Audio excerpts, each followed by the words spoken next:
Boa noite, galerinha. Tudo bem com vocês? Espero que Aí, sim. agora sim. Ah, essa é a professora. Vou colocar todo mundo no mudo para iniciar nossa aula. Já são 19h05, a gente já está com 13 pessoas na sala. Eu não vou deixar vocês esperando. Então, sejam todos muito bem-vindos. Creio que muitos de vocês não assistiram a minha aula na segunda-feira passada. Quem acabou assistindo a minha aula foi a turma B, que era a turma de sexta-feira. Mas, enfim, cá estamos e vamos dar continuidade ao que nós falávamos em sala, lá no nosso segundo encontro em sala de aula. Lá naquele encontro, nós falávamos do conceito do que vem a ser direito e a diferença entre direito e moral. Direito é tudo aquilo que é bilateral, que vem de cunho social, não é individual, né? O direito ele está ligado à sociedade como um todo. O seu interesse é social, o seu interesse é coletivo. Então, naquela situação do Jonas, que é o nosso personagem do nosso livro de Direito Civil, que tem no AVA, o Jonas, numa ilha deserta, aqueles seus atos não estão vinculados ao direito. Porque não há que se fazer direito, não há que se fazer regras de conduta para uma única pessoa. Eu não tenho discussões em termos de regra de conduta quando eu estou sozinha, né? O direito, ele vem dessa necessidade de criar regras para uma harmonia social, para a harmonia em convívio de uma sociedade, de uma comunidade. E a moral? Onde que a moral entra nisso? Né? A moral é algo individual. A moral é aquilo que está ligado a você, né? Não necessariamente o que seja moral para mim, seja moral para você e vice-versa, né? O que você entende, o que é certo e errado, o que é bem e mal, vai depender de tudo aquilo que está à sua volta, desde a sua criação, desde o meio o qual você está circunscrito, vai depender o que vai ser moral ou não para você. A partir do momento que você rompe com qualquer norma do direito, o Estado usa do seu poder e ele vem com um ar de coação, de coerção, de sanção. No caso da moral, se você rompe com qualquer via moral, a sanção, a coerção que você tem é tão somente sua, né? A sua consciência que vai criar qualquer indiferença a você naquele ato que você proferiu. E dessa feita, quando se nasce o direito, a gente tem vários ramos do direito, né?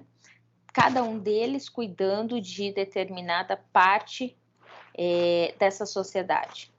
Quando se fala do direito civil, que é nosso objeto de estudo, né, o direito civil ele nasce da necessidade de criar normas de condutas para as pessoas, né, para a relação entre essas pessoas e para a relação dessas pessoas com os seus bens, que é o foco da nossa matéria nesse semestre, né, pessoas e bens, que é a parte introdutória do direito civil. Lembro-me que naquela aula eu comentei o fato da diferença entre direito civil, direito público e direito privado, e que direito civil faz parte do ramo do direito privado. E que diferença é essa? Quando vocês pensam em direito público, o interesse maior ele é coletivo, né? O direito ambiental é exemplo. O interesse do direito ambiental a base do direito ambiental ele é coletivo, ele não é particular, né? O direito ambiental, a gente fala, nós estudiosos de direito ambiental, falamos que não há fronteira para o direito ambiental. Então, a agressividade qual um país utiliza de tratamento para fauna, flora, ele perpassa por todo e qualquer outro país que está à sua volta, né? Por isso que algumas incidências, quando se fala na queimada da Amazônia, vai refletir tão somente o Brasil? Não. né? Ele acaba refletindo praticamente o globo terrestre. Assim como o penal, o direito penal. O direito penal também é um direito público. E por quê? O interesse também é coletivo, o interesse maior é social. O interesse é em prol da sociedade. A partir do momento que alguém comete qualquer um dos crimes que estão lá positivados no Código Penal, vem o Estado e exerce o seu poder coercitivo e sancional, no sentido de coibir aquela conduta, né? Então, quando ele o faz, ele não faz só de um interesse particular do Estado, ele o faz no interesse da coletividade. E quanto ao direito privado, esse direito privado ele está tão somente limitado pelo interesse particular, o interesse daquele que tem a relação jurídica, tão somente. E o direito civil faz parte dele, né? Para o direito civil, o interesse do direito civil está adstrito às partes, aquela relação jurídica específica. Então, se a gente pensar no direito civil, enquanto os contratos de uma obrigação de dar, fazer, contrato de compra e venda, qualquer uma dessas situações obrigacionais, ela só vai intuir, ela só vai gerar regra, né? Vocês vão ouvir mais à frente um brocário jurídico que chama princípio do pacto sur servanda. E que vem dizer esse princípio? Que o que foi convencionado entre as partes faz leis entre as partes. Isso trata-se tão somente do interesse particular, né? Só faz leis, aquele contrato, um contrato de compra e venda, só vai fazer lei para aquele que comprou e para aquele que vendeu. A você que não está no intermédio dessa relação jurídica, pouco importa o que eles combinaram, né? Você não tem nenhuma obrigação, nenhum direito para com aquele contrato, né? O direito civil, ele vem, a sua base em termos de legislação é o Código Civil, né? O Código Civil, ele é dividido em 3 partes, como está na tela, né? A parte geral decorre das pessoas, dos bens e dos fatos jurídicos. O que efetivamente nos importa é o artigo 1º ao artigo 103, que é a matéria do nosso, é o objeto do nosso estudo no decorrer do nosso semestre. Fatos jurídicos, parte especial, dividido em obrigações, empresas, coisas, famílias, sucessões. E aí tem o livro complementar, que é as disposições finais e disposições transitórias, né? Esse é o nosso Código Civil. Mas antes de adentrarmos aos artigos do nosso Código, antes do início da parte geral, tem uma lei de introdução, né? Essa lei de introdução no Código de 1916 era chamada de Lei de Introdução ao Código Civil. E aí, quando eu tenho a revogação do Código de 16 e o estabelecimento do Código de 2002, essa legislação, essa lei de introdução ao Código Civil, ela altera, tem a sua denominação, tem o seu nome alterado, e ela passa a denominar-se de Lei de Introdução ao Direito Brasileiro, né? E por que faz? Qual que é o viés de fazer essa troca, né, da denominação dessa lei? O primeiro ponto é porque a lei não faz menção tão somente ao Código Civil. A Lei de Introdução ao Direito Brasileiro, ela decorre o que a gente chama de leis das leis, porque ela integra todo e qualquer ramo do direito e não só o Código Civil. E o nosso estudo deve se pautar a partir dela, né? A Lei de Introdução às Normas de Direito Brasileiro consta de 19 artigos, e eles são subdivididos em noções gerais, validade, vigência e eficácia das leis, obrigatoriedade das leis, revogação, antinomia e repristinação, conflito de leis no espaço e no tempo, a aplicação e interpretação das normas jurídicas e integração dessas normas jurídicas. E o que vem a ser cada um desses pontos? Antes de continuar, eu já ia falar. Oi. Então, Eu não sei os outros colegas, mas para mim não está aparecendo o slide, tá? Só a página inicial que a pessoa colocou ainda. Direito civil.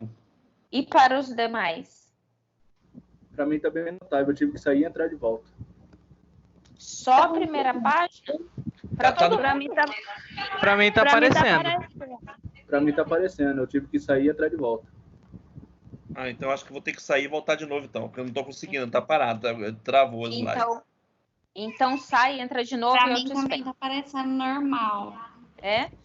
Armando, Para quem o não meu estiver telefone Também tá aparecendo, aparecendo. então só um. Quem não está aparecendo, sai e volta de novo que eu espero. Ok? E aos demais, até que ele sai e ele entra de novo, se vocês tiverem qualquer dúvida, aquilo que eu estou expondo e tal, não se furtem, pode acionar o microfone de vocês e me parar, tá bom? Fiquem à vontade para fazer, para a gente não deixar nenhuma dúvida à frente, ok? Vamos ver se a gente vai se acertando, né?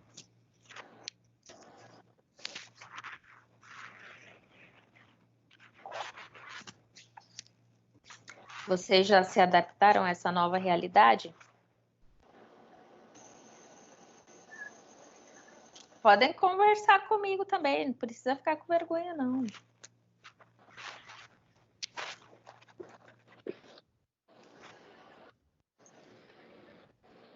Agora sim, o meu voltei e apareceu.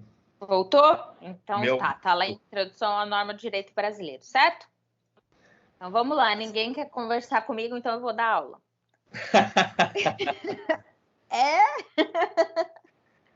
É só também acanhado agora. Pois é, né? Ei. E olha, acanhado, vocês não estão nem mostrando a câmera de ninguém, só tá aparecendo a minha. Né? Mas enfim, vamos lá, tudo bem. Bom, eu vou deixar todo mundo mudo de novo. Se tiver alguma dúvida, só acionar o microfone aí e falar comigo, tá bom? Ok. Se não, também tem a zona de comentários, se vocês tiverem acesso. Esses dias algum professor não tem? Comentário. Mas então, aciona. Então, tranquilo. Mas, de qualquer forma, aciona o microfone, pode me interromper. Fiquem à vontade, como se na sala de aula tivesse, tá bom? Tá. Deixa eu voltar aqui. Vou só deixar vocês mudos para não ter interferência de ninguém. E aí é só acionar, ok? Sem problema. Vamos lá. Professora, faça favor para mim. Oi, pode falar. Volta o último slide para mim, só para me tirar print. Eu vou voltar. Esses slides, eles vão ficar disponíveis lá no AVA. Tem uma pastinha minha com todos os slides de todas as aulas, tá? Então, se vocês quiserem ter acesso lá, eu criei uma pasta no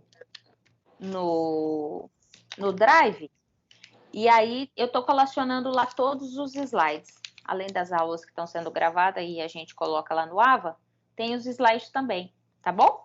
Só para se perderem algum, e às vezes eu passar batido, já fica aí a ressalva. Aí a senhora vai compartilhar com a gente no Drive, que está com o slide?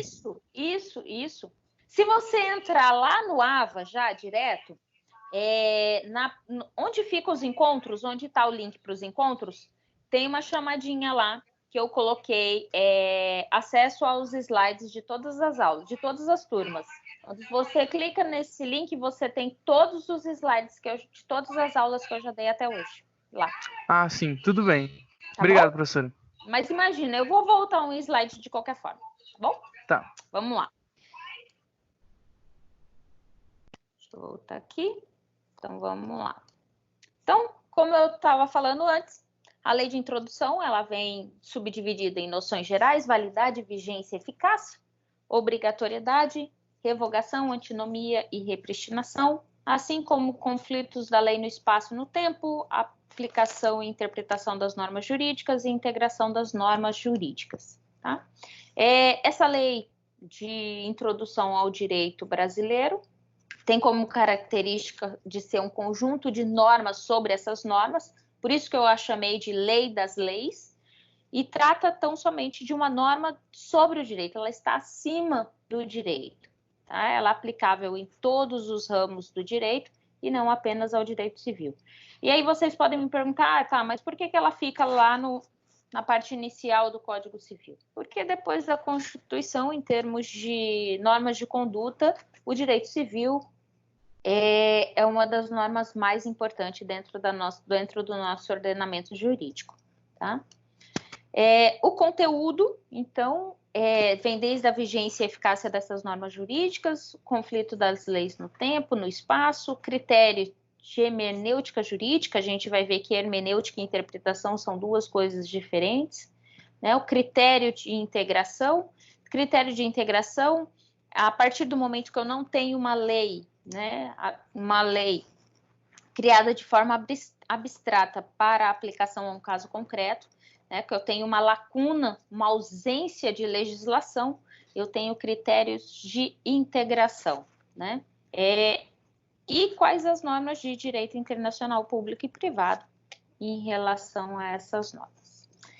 Bom, tratando-se de validade, qual que é o ponto, né? É que a lei, uma vez que ela é publicada, ela precisa ter validade, a gente vai ver validade, ela precisa ter vigência e ela precisa ter eficácia. São 3 características próprias de uma legislação. E inicia-se com a validade. Para que eu diga que a legislação ela é válida, ela tem validade, obrigatoriamente aquele que produziu tem que ser competente, tem que ser legítimo, né?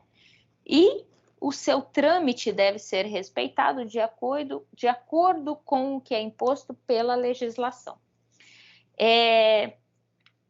Quando a gente fala hoje em termos de função típica, né, para o exercício de elaboração de qualquer lei, trata-se principalmente do legislativo, seja por conta do Congresso, né, Câmara e Senado, seja pelas assembleias legislativas dos estados, seja pela Câmara nos municípios. Qualquer um daqueles que as compõem, seja os vereadores, deputados estaduais, deputados federais, senadores, tem legitimidade, né? Tem competência para o exercício de elaboração de uma lei. Mas basta isso? Não, né? Não basta ser legítimo, não basta ser competente.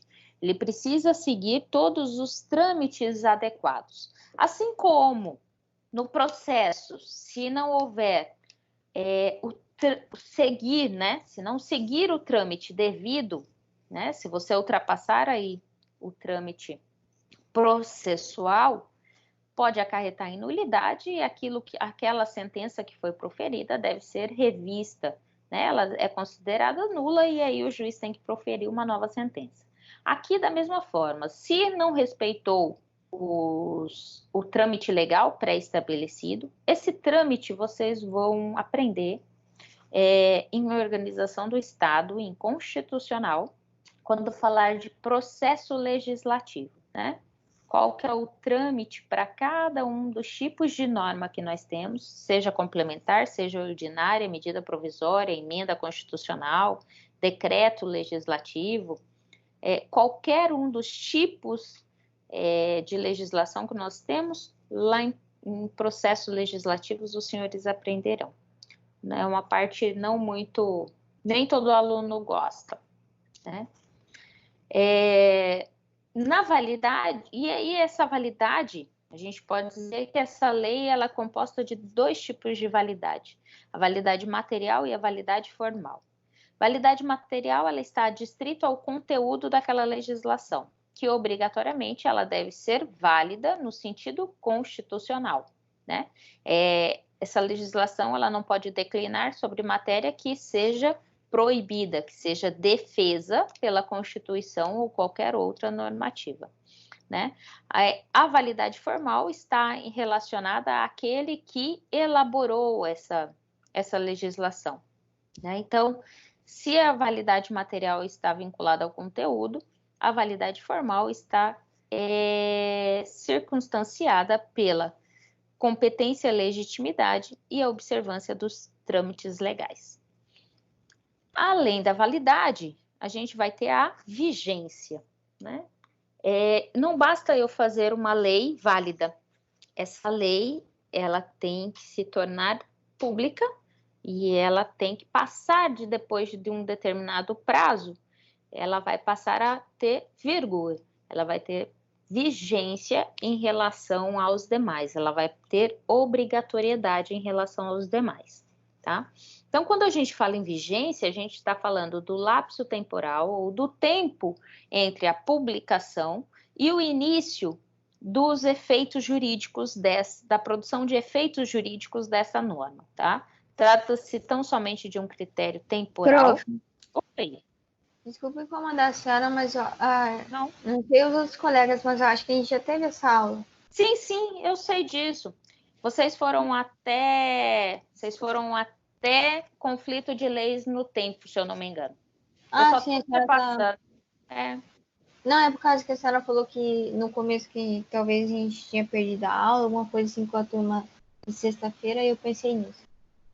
Não, mas de qualquer forma, eu retomei uma parte que a gente já falou. Pode ficar tranquilo. Não, tudo bem. Tá? Eu fiz isso de propósito, até porque eu sei que alguns não assistiram, tá? Tudo bem. Eu só vou repassar toda a matéria, vou passar daqui um pouquinho mais rápido e tal, mas a gente vai chegar lá no ponto onde vocês ainda não tiveram, tá?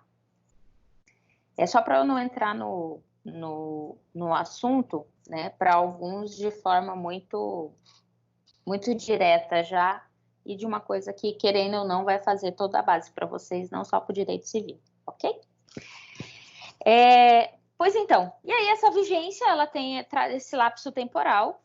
No Brasil, em regra, são de 45 dias, então do prazo em que você deu publicação à legislação e que ela entra efetivamente em vigor, são 45 dias. E para o estrangeiro são 3 meses, né? No país estrangeiro, né? Não para o estrangeiro no Brasil, certo? Outro ponto é que, em regra, eu disse que são 45 dias. Porque, de acordo com algumas legislações e a vontade do legislador, esse prazo ele pode ser maior ou menor, né? No caso do Código Civil, foi de 1 ano o prazo de vigência, né? De vacatio legis. Assim como a última reforma trabalhista, não o caso das MPs que foram lançadas agora, mas da reforma trabalhista mesmo de 2017, a gente teve um período de lapso temporal de vacatio legis de 4 meses, tá? Em relação à eficácia, refere-se à efetividade dessa norma jurídica, à produção de efeitos dessa norma jurídica. E a partir do momento que ela tem validade, tem vigência e ela está em seio ao mundo jurídico, em regra eu tenho a obrigatoriedade dessa norma e ela está vigente, está eficaz em relação aos seus efeitos. Há algumas normas que logo que são lançadas a gente fala que essa norma não pegou, porque os seus efeitos, aqueles efeitos queridos pelo legislador na norma, ainda não está surtindo o efeito necessário, o efeito social necessário, né? Quando se fala em obrigatoriedade das leis, é o fato de eu não posso me excusar, eu não posso negar, eu não posso dizer que eu desconheço da legislação e por isso eu não preciso, eu não a utilizei, eu fui de encontro a essa legislação, tá? O artigo 3º da Lei de Introdução vai dizer que ninguém pode se excusar de cumprir, porque no sentido de o período que eu tenho de vacatio legis, o período que eu tenho de vacância entre a publicação e efetivamente a entrada dessa lei em vigor para surtir os seus efeitos, a sua efetividade, é o período de conhecimento, dar-se conhecimento da legislação aos demais, né? É claro que em algumas situações isso não vai se implicar àqueles que acabam sendo exceções à regra, tratando-se de pessoa analfabeta, né, que desconhece qualquer tipo das letras, e que tem uma dificuldade maior em relação ao conhecimento, inclusive, da legislação, dependendo da situação, há que se aplicar a excepcionalidade do artigo 3º da Lei de Introdução. Além dos pontos anteriores, a gente vai ter o que se trata de revogação. E o que é revogar? Revogar nada mais é do que você finalizar ou tirar o efeito daquela norma, né? Eu só posso fazer, em regra, a legislação ela não tem prazo de término, não tem prazo de deixar de ser eficaz, né? Em regra, essa legislação ela é feita para durar ao tempo, né?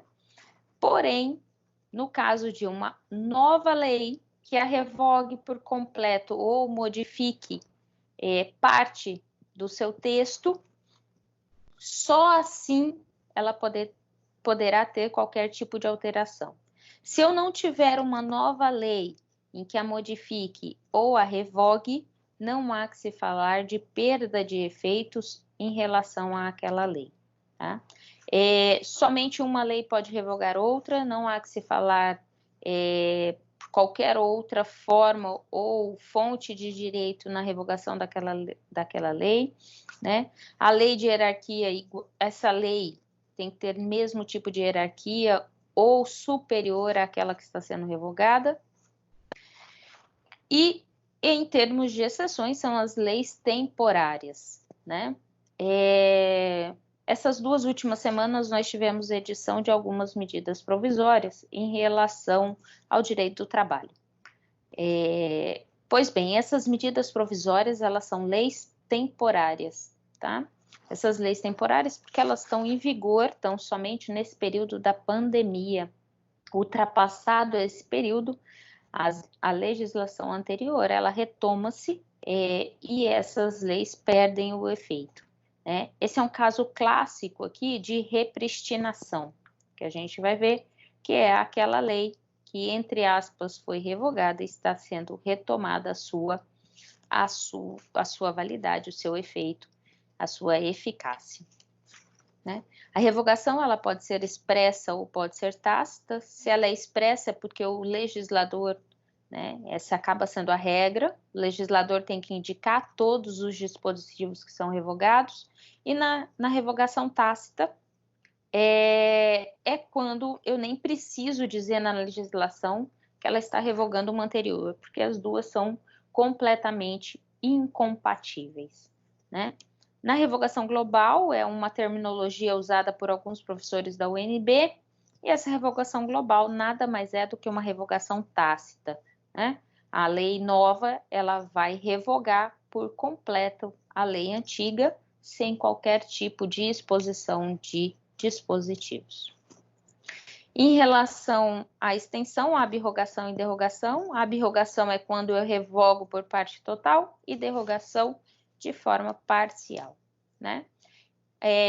Não se esqueça que a regra é o legislador enumerar expressamente as leis e as disposições legais, cabe a ele identificar e elencar todos os artigos e leis que com a nova legislação estão sendo revogados, né? Tratando-se de antinomia, é quando a gente tem o conflito de uma norma com outra, então aquela lei nova, ela não revoga a anterior, mas ela causa um conflito em relação à anterior. Desculpem. No critério, e aí, para a solução dessa antinomia, desse conflito de normas, a gente vai ter o hierárquico, especialidade cronológico, e hierárquico é porque a norma de hierarquia superior, ela vai prevalecer sobre a de norma inferior. No caso da especialidade, a lei especial, ela vai prevalecer em relação à geral, assim como a norma posterior vai revogar a norma anterior, né? A norma anterior está em detrimento da nova legislação, né? Tratando-se de antinomia aparente, antinomia aparente, quando eu posso utilizar de qualquer um desses 3 critérios para a solução do conflito. E no caso da antinomia real, o juiz tem que buscar as respostas de outra forma, e ele vai o fazer de meio de interpretação dessas normas, tá? Que a gente vai ver daqui a pouquinho. Repristinação, que eu falei lá atrás, trata-se de a lei revogada, ela não se restaura, né?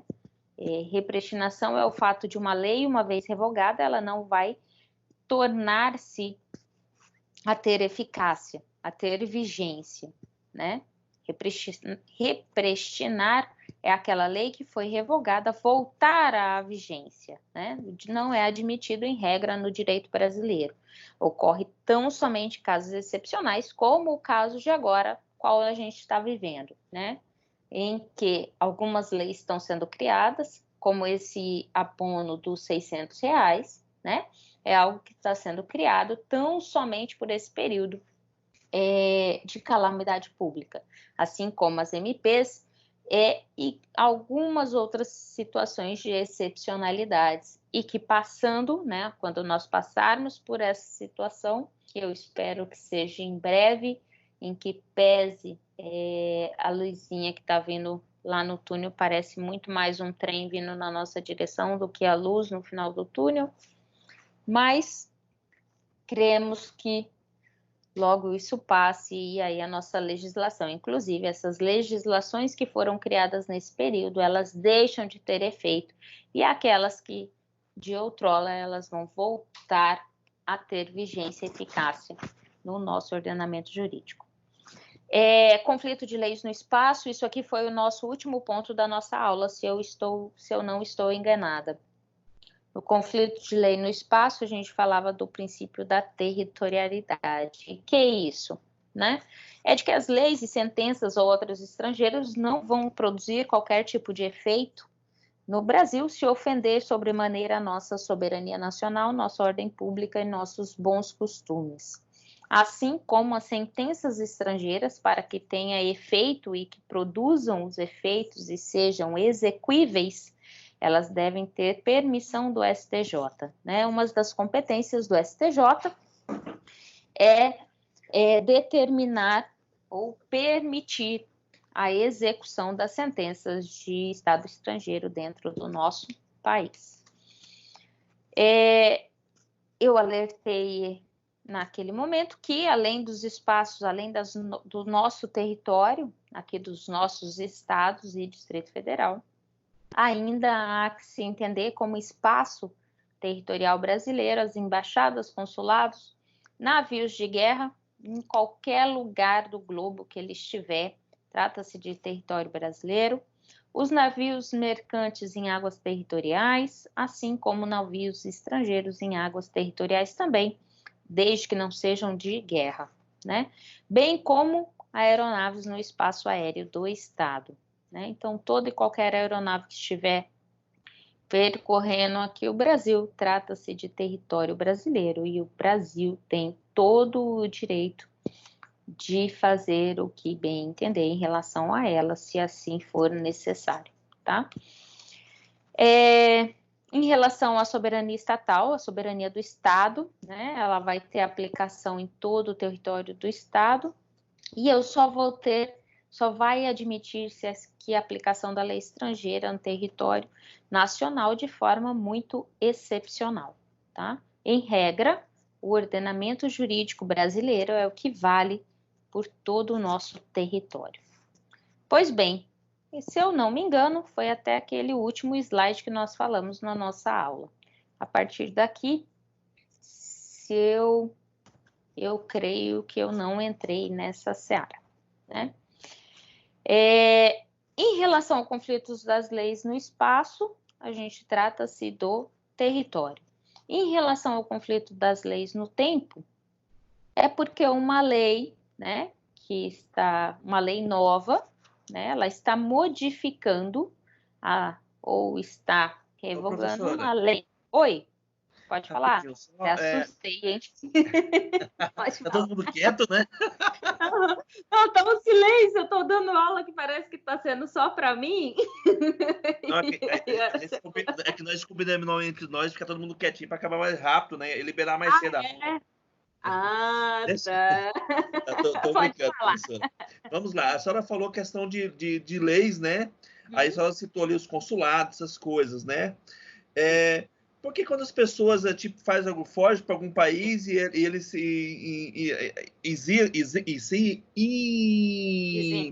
Esconde, fica isola. se isola Exílio. no consulado Então, de outro O país. que acontece? Quer ver? Mas- Fácil. Quer ver? Teve um... Pode terminar de falar e aí eu... É que Então, surgiu porque a senhora falou que a lei ela vale... o consulado dos Estados Unidos está aqui no Brasil, a nossa lei vale dentro do consulado dos Estados Unidos? Estados Unidos? Não. Dentro do consulado dos Estados Unidos, o que vale é a lei americana. Inclusive para trabalho. Então tá, aqui, ó. A norma jurídica aplica-se ao território do Estado, estendendo-se às embaixadas, consulados, mas então nossos consulados do Brasil, então. Sim. Ah, a senhora está falando referente, tipo, nós temos um consulado nosso lá no Japão, a nossa lei é aplicada ao consulado Isso. nosso aqui no Japão. Isso. Ah, então tá, Isso. desculpa então, eu tinha Não. interpretado. Interpretado como se fosse qualquer uma das embaixadas que estão em Brasília, por exemplo, seria território brasileiro. Não. Por isso que quando algumas pessoas estão em determinado... Quer ver o presidente lá daquele site que liberou os dados americanos, que os Estados Unidos falou que... Isso. O que ele fez? Ele se exilou dentro de um consulado de um outro país, nada a ver lá, e permaneceu um tempão lá. Porque dentro daquele território, dentro daquele local, aquele país que está subsidiando. Então, quando você falou aqui, ó, da Embaixada dos Estados Unidos, lá em Brasília, por exemplo, dentro dos muros da embaixada, o Brasil não tem qualquer ingerência. Entendi. O que acontece lá dentro não tem qualquer ingerência. E isso vai acontecer com os consulados e embaixadas do Brasil em qualquer lugar do mundo. Entendeu? Em qualquer lugar do mundo. Então, quando você está em qualquer um país e se vê em perigo iminente e tal, a melhor coisa a se fazer é ir procurar a embaixada ou consulado. Porque vai tratar do seu território. Entendeu? E você estará em segurança tanto quanto você estivesse em seu país. Entendi. Certo? Então tá, mas ainda bem que você deu uma mexidinha na aula, né, e tal, porque... Nossa, vocês ficar nesse silêncio, gente, na sala de aula aí eu danou, hein? Turma, vamos fazer pergunta aí, turma. Tá todo mundo inteligente, turma. Sabe o que acontece? Que todo mundo deixou só ali, ó, só tá de corpo presente, né? Eu acho que eles estão assistindo novela, sabia?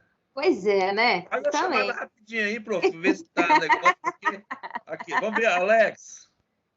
Olha lá, ó. Alex não fala, Flávia não fala. Gente. Ana Cláudia. Oi, pode falar. Tô aqui. São umas 5 pessoas só, hein, professora? Pois é, não, aqui tá me dizendo que tem 15. Não, a gente tá aqui prestando atenção. Professora. Oi, quem me chamou? Alex. Oi, Alex. Mas Tá cortando seu fone. nosso. Só um momento. Tá ouvindo? Tá cortando sua... Tá ouvindo? Agora sim. Que nem um exemplo aqui. Eu tô nos Estados Unidos. Eu Certo. faço uma cagada lá, aí eu vou para a Embaixada do Brasil. Uhum. Lá na Embaixada do Brasil, eu sou julgado lá ou eu só fico resguardado lá?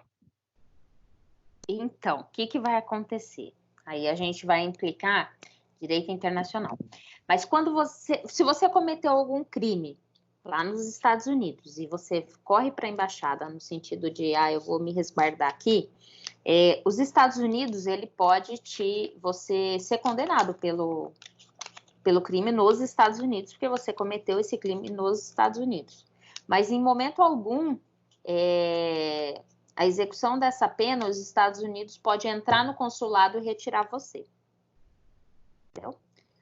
Tanto assim, é que você pode entrar no consulado, o consulado te remeter para o Brasil, e aí os Estados Unidos, depois que houve efetivamente essa condenação, ela vai fazer um trâmite, vem para o STJ, e aí o STJ vai autorizar ou não a sua prisão, tá?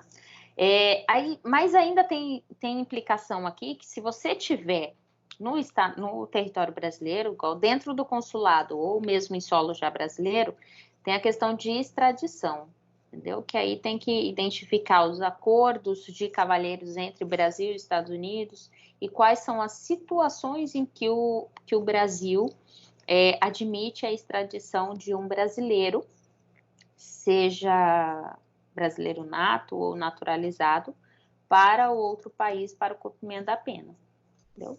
Agora, o que vai acontecer? Suponhamos que você cometeu o crime nos Estados Unidos e não conseguiu chegar a tempo no consulado, aí ele vai te pegar, vai te condenar e vai colocar você para cumprir pena lá. Me fiz entender? Prof. Oi. Mas em todos os países do mundo tem uma embaixada ou um consulado? Praticamente todos. Praticamente todos. Entendeu? Não é toda a cidade, tá? Mas geralmente em toda a capital a gente vai ter, de um país, a gente vai ter uma embaixada ou um consulado. Tá? Se não, você Professora, tem... Oi? Mas assim, caso a condenação ela custe a vida de um brasileiro, o que o Brasil ele pode intervir, mesmo que seja em outro país? Por exemplo, o caso que aconteceu há um tempo atrás do brasileiro que foi pego por tráfico de drogas na Indonésia. Indonésia tem pena de morte. Isso que eu ia perguntar agora. E aí o Brasil tentou se interferir, só que aí não houve não foi nada efetivo. Sim, o que acontece? A Indonésia ela é muito rigorosa em relação a essa legislação. E aí, você cometeu o crime naquela situação do tráfico internacional de drogas, para ele é um crime hediondo e cabe realmente a pena de morte, que é a sentença deles lá. O Brasil ele pode utilizar da assessoria em relação ao melhor procedimento processual e tal, mas ele não tem ingerência sobre o processo em si, entendeu? Porque você cometeu o crime no território em outro estado e você vai estar sob as leis daquele estado, né? Então, se você vai para qualquer outro país do mundo e você comete um crime que lá, né, comete um ato que lá é considerado crime e você já é apreendido lá, você vai estar sobre as leis daquele país. Assim como, se vem qualquer estrangeiro para o Brasil, ele comete um crime aqui no Brasil, que tá positivado no Código Penal, ele vai ser condenado da forma que é o nosso processo aqui. Vai Não dar nada importa para de ele. qual país. Mesmo que essa pessoa esteja trabalhando pelo país, por exemplo, aconteceu ano passado do avião da FAB ter sido pego com droga, tráfico internacional Então, mas de na droga. verdade não foi foi dentro do avião da FAB, mas não estava dentro de uma mala específica de um passageiro. Sim, mas assim, não, mas eu falo assim, em caso quando você está fazendo um serviço pelo país. E aí você comete algum tipo assim, de crime? Só que você cometeu, ainda que ele estava em trabalho. Então, ele aproveitou, ele ainda tem um agravante, que ele aproveitou do cargo que ele estava para ter um facilitador para o transporte da cocaína. Entendeu? Então, o que acontece? Ainda que ele estivesse trabalhando pelo Brasil,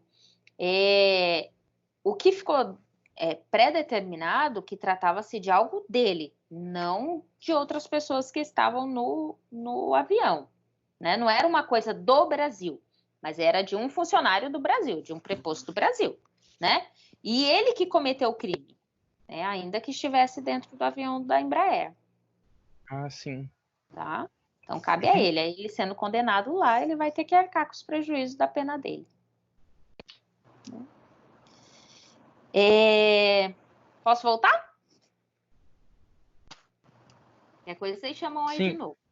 Deixa eu voltar lá no meu slide. Então, isso é a questão do tempo. E aí, no tempo aqui, né? Para a gente solucionar essa questão do tempo, a gente tem que,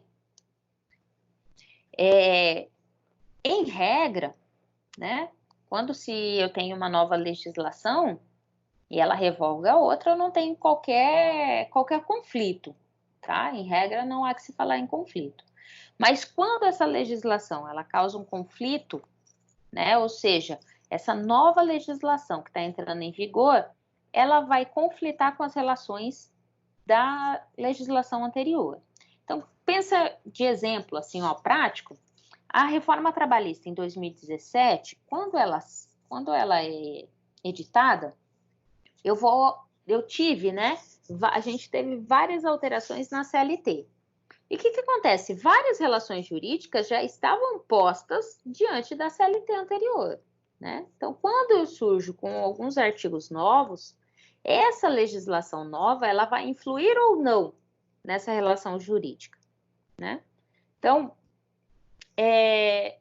o legislador, ele acaba deixando isso de forma muito expressa e específica nas disposições transitórias. O que são essas disposições transitórias? Quase toda a legislação que vocês pegarem, os últimos artigos ele vai colocar disposições transitórias. O que é isso? É o que vai acontecer entre o início da vigência dessa nova lei e em relação à lei anterior, tá? O que ela busca é solucionar qualquer conflito em relação à lei nova com a anterior que foi editada. Em regra, nenhuma lei retroage, ou seja, ela não volta para trás, tá? Quando o efeito em regra da legislação é daqui para frente, ex tunc, né? O efeito da nova legislação, ele é ex nunc, daqui para frente, ele não volta, né? Ele não volta, não é ex tunc. Quando a gente fala tunc, eu vou para trás, né? Ele vai retroagir. No caso da nova legislação, a regra é, da nuca para frente, eu vou para frente, né? Mas agora há algumas situações em que essa legislação nova... Oi? Desculpa interromper, mas você falou que a lei, eu não entendi muito bem, que ela não retroage. Isso. Em regra, a legislação ela não retroage. Ela vai ter o efeito, daqui para frente. Do momento que ela entrou em vigência, que ela tem eficácia, ela vai atingir as relações dali para frente. Tá? Professora. Oi. Então entra naquela questão. Oi? Ela não retroage. Em regra, a legislação não retroage. É a irretroatividade da norma. Ela não retroage. Efeito ex nunc. Diga. Mas professora, vamos lá. Aí não é regra, aí é exceção. Tá? E no caso da penal, a gente está na cível, hein? Não fica preso na penal. Lá na penal, em regra, ela também não vai retroagir. A exceção é de retroatividade da norma se ela for benéfica ao réu. No caso da penal, isso não é na cível, tá? Na cível, mesmo que essa legislação seja beneficiária à parte, não vai funcionar assim. Professora, oi. Então, eu vou citar um exemplo só para entender melhor. Vamos dizer que a gente teve um acusado de questão de pensão, né? O réu, questão de pensão. E aí, nessa lei, ele tinha que pagar 30% do salário dele. Só que, depois de confirmada a lei, depois de concluída o julgamento, criou-se uma nova lei que diminuía a porcentagem para 15%. Esse réu, ele vai continuar a pagar os 30% por já ter tido já o julgamento tudinho, ok. Baseado na lei, passada ou ele vai começar a pagar os 15%? Não. Aí a gente vai ver mais à frente um pouquinho que mesmo que a lei retroaja, ela não pode atingir trânsito em julgado, tá? Sim. Ou direito já adquirido. O que vai acontecer? Quando editou-se a sentença, né, e se é um processo que não tem mais recurso, que a gente vai chamar de trânsito em julgado, né, ele vai continuar esses 30%. Mas aí eu tenho igual você falou, eu tenho uma nova legislação e agora é só 15%. O que vai acontecer em relação a ele? Em termos de PA, de pensão alimentícia, a gente tem alguns remédios processuais em relação a isso, tá? Para que seja diminuída a pensão de 30% para 15%, só vai acontecer se ele demonstrar, tá? Se ele demonstrar que ele não pode arcar com esses 30% e ele vai minorar essa porcentagem. Do contrário, independente de que tenha saído uma nova legislação, ele continuará arcando com os 30%. Ah, sim. Tá? Então, assim, em regra, eu tenho a irretroatividade da norma, ou seja, a legislação não vai retroagir. Não confunda, gente, direito penal com direito civil, tá? Lá no direito penal, a gente tem uma exceção clara, que vai ser a exceção de, se for beneficiar o réu, eu posso retroagir a norma. Do contrário, não há que se falar. Ainda mais se for para piorar a situação dele, aí que eu não posso retroagir mesmo, tá? E na cível? Na cível, em regra, ela não vai retroagir. Agora, eu tenho, na situação de... Oxe, vamos para frente. Em algumas situações, o legislador vai me autorizar a fazer retroagir essa norma, tá? A legislação nova, ela vai ser aplicada, em regra, só a casos pendentes e casos futuros, ou seja, daqui para frente, né? Aquilo que já foi decidido e eu não vou interferir, tá? Quando o legislador ele quer que aconteça a retroatividade no direito civil, ele vai deixar isso de forma expressa, tá? E aí ele vai dizer que vai atingir os casos específicos que estão no passado, os casos pretéritos. Ainda que o legislador assim o faça, ele não pode atingir ato jurídico perfeito, não pode atingir direito adquirido e não pode atingir coisa julgada. E qual que é a diferença disso tudo? Quando se pensa em ato jurídico perfeito, é aquilo que já consumou, já foi feito. Eu não tenho como voltar atrás, tá? É igual concepção, né? Se teve a relação sexual lá, teve a concepção do ovo e do zigoto, já foi, consumou, né? Alguns de vocês vai falar, professora, tem o aborto. Mas, de qualquer forma, já foi consumado. O ato foi consumado, né? Não tem, efetivamente, em relação àquele ato em si, eu não tenho como voltar atrás, tá? Se você está no trânsito, você abarrou o carro de alguém, né? Bateu no carro de alguém, não tem como você voltar 5 minutos atrás e fazer de conta que aquilo não aconteceu. Aquilo já consumou. E se a culpa foi sua, já abriu o direito de danos materiais e, dependendo da situação, danos morais àquele que sofreu o dano, tá? Em relação aos danos materiais, se a culpa foi efetivamente sua, direito adquirido daquele que sofreu o dano. Ou seja, aquele direito já está envolto ao seu patrimônio, já está relacionado à pessoa, tá? E coisa julgada. Coisa julgada é porque a decisão judicial não cabe mais nenhum tipo de recurso. Já definiu, cessou, não tem mais o que fazer. Já foi decidido, tá? Alguns de vocês podem falar, professora, e ação rescisória? Ação rescisória não é recurso. Ação rescisória trata de ação autônoma e ela vai ter cabimento até o prazo de 2 anos da coisa julgada, desde que tenha alguma nulidade no decorrer do processo. E algumas outras possibilidades, tratando-se de um rol taxativo lá do CPC, tá? Então, ação rescisória não é recurso, ação rescisória é ação autônoma. Então, coisa julgada é porque o juiz já decidiu, o tribunal já decidiu e não cabe qualquer outro tipo de decisão para que se altere.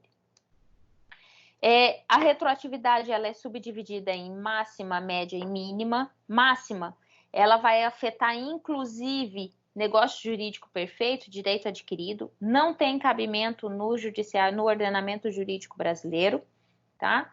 A média, ela tem alcance tão somente aos fatos pendentes, né? No caso desse acidente que eu coloquei aqui, abarroamento do carro, os danos materiais, se você não se sentir ali, naquele momento, já responsável por aquele dano, e se a pessoa venha a entrar com uma ação requerendo aquele dano, até que tenha efetivamente o julgamento do juiz nesse sentido, provendo o dano, trata-se de fato pendente ainda, tá? É um direito existente, mas ele ainda não é um direito adquirido, né? Você ainda está discutindo se tem ou não efetivamente aquele direito. E a mínima é quando a lei afeta tão somente os atos só dali para frente, né? Ela vai atingir tão somente os efeitos de atos anteriores, né? Mas a eficácia dessa lei é dali para frente de quando ela foi criada, né? O que vocês têm que ter assim, atenção é que sempre que o texto legal silenciar-se, se o legislador não deixar isso claro, né, se essa retroatividade vai ser mínima ou vai ser média, se ele ficar silente, essa retroatividade obrigatoriamente é mínima, e aí algumas situações que ele vai se expressar, eu vou ter possibilidade de uma retroatividade média, ou seja, atentando para os fatos pendentes e de um direito que ainda não é um direito adquirido, não incorporou-se ao patrimônio do sujeito, tá? Em relação ao conflito das normas, é isso. E em relação à interpretação das normas jurídicas, o que a gente tem que diferenciar aqui é interpretar e a hermenêutica. Quando se fala em interpretar, nada mais é do que descobrir o sentido e alcance dessa norma. Então, eu vou buscar o que essa norma quer dizer, o que o legislador quis dizer com essa norma, qual o efeito, né? O que está por trás dessa norma, qual que é o fato histórico que levou à construção dessa norma. E a hermenêutica nada mais é do que a ciência que estuda essa interpretação das normas, né? É através da hermenêutica que a gente chega nos tipos de interpretação, tá? Essa interpretação em relação à fonte, como que ela se deu, né? A origem dela, a gênese dessa interpretação. Ela ocorre de forma autêntica, judicial ou doutrinária. Sempre que vocês pensarem em interpretação autêntica, a gente está falando de uma interpretação feita pelo próprio legislador, feita por aquele que elaborou a legislação. E ele, sempre quando ele o faz, é no sentido de reconhecer alguma ambiguidade ou alguma desconformidade dessa norma, tá? E aí ele vai demonstrar, né, através de uma nova legislação, e esclarecer a sua intenção, tá? Para que eu altere uma norma, eu já falei lá atrás, ela só pode ser alterada por uma nova lei, né? Ela não o faz não só por interpretação, como por uma nova legislação. A judicial, o próprio nome já fala, é muito tranquilo em relação a isso, mas a judicial é aquela dada tanto pelos juízes quanto os tribunais diante do caso concreto, né? Sempre que o judiciário é provocado, né? O judiciário precisa ser provocado, ele precisa... as pessoas que estão em litígio precisam buscar o judiciário para a solução. Então, a partir dessa busca, tem-se a interpretação judicial. E a doutrinária feita por estudiosos. São os nossos livros, né? Através daqueles nossos livros. Se isso é quanto à origem, quanto aos métodos e meios, ela vai ampliar um pouquinho. Em relação gramatical, lógica, sistemática, sociológica e histórica. Na gramatical, é efetivamente uma análise sintática, semântica, ortográfica. O que aquela palavra quer dizer? Qual que é o sinônimo em relação àquela palavra? Né? Em relação à lógica, se inferir qual que é a intenção do legislador, a gente vai chamar de critérios racionais também. O que o legislador quis dizer com essa norma? Né? Na sistemática, é porque as normas não se interpretam tão somente um artigo, mas todos aqueles que estão vinculados a uma mesma matéria. É o que se faz com o direito constitucional. Eros Graus vai dizer que os artigos, a Constituição não pode ser interpretada em tiras. E o que Eros Graus quis dizer com isso num julgamento do Madin, de uma ação direta de inconstitucionalidade? É que a Constituição ela não pode ser interpretada tão somente com um artigo. Você deve localizar dentro da Constituição todos aqueles artigos referentes a uma determinada matéria, e aí sim, com a junção sistemática, né, com o encontro de todos esses artigos, você vai conseguir ter uma análise do que aquela norma quer dizer. Tá?